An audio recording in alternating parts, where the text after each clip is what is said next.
ഖുറൈശികളുടെ ബഹിഷ്കരണം കൂടുതൽ അവതാളത്തിലേക്ക് പോയിക്കൊണ്ടിരുന്നു.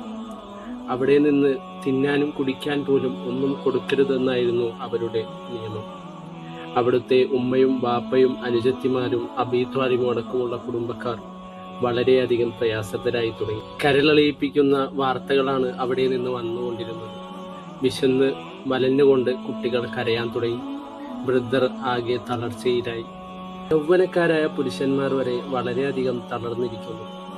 ഭക്ഷിക്കാൻ പോലും ഒന്നുമില്ലാത്ത അവസ്ഥയിൽ പുല്ല് തിന്നുകൊണ്ട് അവരവരുടെ ജീവിതം നിലനിർത്തിപ്പോന്നു.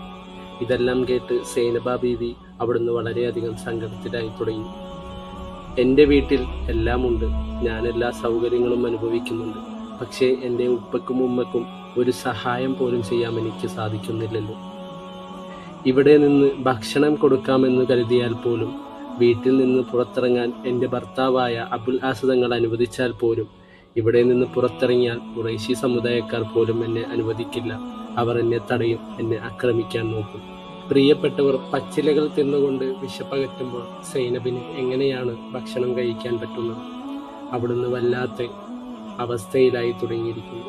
ഉഗ്രമായ ചൂടും തീക്ഷ്ണമായ ദാഹവും അനുഭവപ്പെടുന്ന ആ സമയത്ത് എങ്ങനെയാണ് സൈനബിന് അവിടുത്തെ അബുൽ ആസിന്റെ പട്ടുമെത്തയിൽ കിടന്നിറങ്ങാൻ സാധിക്കുന്നത്? മനസ്സിലെ ഇത്തരം മുറിവുകൾ ഉണക്കാൻ അവിടുത്തെ ഭർത്താവിന് ആകുമായിരുന്നില്ല.